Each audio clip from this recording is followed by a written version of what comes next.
तुम्हाला पण घोरण्याची समस्या आहे का? घोरणं बंद करण्यासाठी काही उपाय करू शकतो का?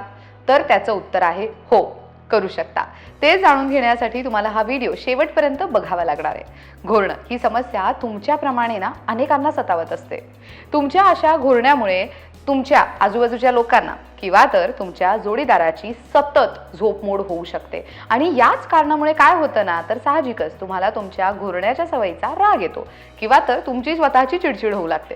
कधी कधी या सवयीमुळे परक्या ठिकाणी किंवा तर अनोळखी ठिकाणी झोपण्याची सुद्धा तुम्हाला कधी कधी अक्षरशः भीती वाटू शकते किंवा लाज वाटू लागते. अति मेहनत किंवा दगदग झाल्यामुळे किंवा नाक चोंदण्यामुळे सुद्धा तुम्ही घोरू शकता, हे तुम्हाला माहिती आहे का? म्हणूनच घोरण्याच्या समस्येकडे मुळीच दुर्लक्ष करू नका. त्यापासून दूर राहण्यासाठी मात्र तुम्ही काही उपाय करू शकता, ते बंद करण्यासाठीचे. काय आहेत ते उपाय जाणून घ्यायचे आहेत का? मग चला जाणून घेऊयात. नंबर 1, वाफ घ्या.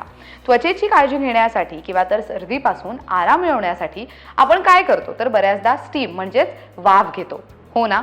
तसंच घोरणं बंद करण्याचा हा एक सोपा उपाय म्हणजे झोपण्यापूर्वी वाफ घेणं.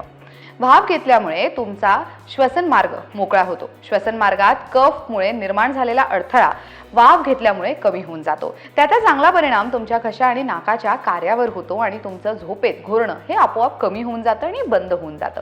नंबर 2, तूप. नाक चोंदण्यामुळे झोपेत तुम्ही नाकावाटे श्वास घेण्याऐवजी तोंडावाटे श्वास घेता आणि सोडता, हे आपल्या सगळ्यांना ठाऊक आहे. ज्यामुळे तुमचं नाक आणि तोंडातून घोरण्याचा आवाज येऊ लागतो. हा घोरण्याचा त्रास कमी करण्यासाठी सोपा उपाय म्हणजे काय, तर नाकात तूप सोडणं. यासाठी रात्री झोपताना तुमच्या नाकपुड्यांमध्ये शुद्ध तुपाचे काही थेंब सोडा आणि तसेच राहू द्या. नियमित नाकपुड्यांमध्ये साजूक तूप सोडल्यामुळे हळूहळू तुमचा घोरण्याचा त्रास हा कमी होऊन जातो.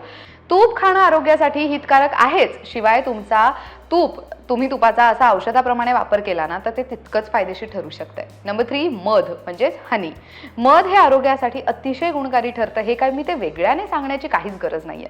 मधाचं हळदीसोबत चाटण बनवून ते घेतल्यामुळे सर्दी, खोकला यासारख्या आरोग्य समस्या कमी होतात. कोमट पाणी किंवा तर दुधातून तुम्ही 1 चमचा मध घालून ते घेतलं तर श्वसन मार्ग मोकळा होतो. यासाठीच जर तुम्हाला घोरण्याचा त्रास होत असेल तर झोपण्यापूर्वी दुधातून मध नक्की घ्या, ज्यामुळे तुमच्या श्वसन मार्गातील अडथळे कमी होतील आणि तुमच्या घोरण्याचा त्रास हा कमी झालेला तुम्हाला स्वतःला जाणवेल. नंबर 4, हळदीचं दूध. रात्री झोपताना हळदीचं दूध प्यायल्याने आरोग्याला अनेक चांगले फायदे होतात, हे आपल्या सगळ्यांना ठाऊक आहे. त्यामुळे आजारी पडल्यावर किंवा तर शांत झोप लागण्यासाठी रात्री झोपण्यापूर्वी हळदीचं दूध पिण्याचा सल्ला हा दिला जातो. एवढंच नाही तर या उपायाने तुम्ही तुमचं घोरणं देखील थांबवू शकता. हो, नियमित झोपताना हळदीचं दूध प्यायल्यामुळे तुमची रोगप्रतिकारक शक्ती ही वाढते, म्हणजे तुमची इम्युन सिस्टीम स्ट्रॉंग होते आणि तुम्हाला निवांत झोप सुद्धा लागते. श्वसन मार्गातील समस्या दूर झाल्यामुळे तुमचं घोरणं आपोआप कमी झालेलं तुम्हाला जाणवू लागेल. तर आजच्या व्हिडिओमध्ये आपण पाहिलं की घोरण्याची समस्या असेल तर त्यापासून सुटका मिळवण्यासाठी, ती दूर करण्यासाठी कोणते उपाय करू शकतो. ही माहिती कशी वाटली कमेंट करून नक्की सांगा. अशाच अजून कोणत्या विषयांवरती तुम्हाला माहिती जाणून घ्यायला आवडेल ते सुद्धा तुम्ही कमेंट करून सुचवू शकता. हा व्हिडिओ पाहिल्याबद्दल धन्यवाद. पाहत रहा लोकमत सखी.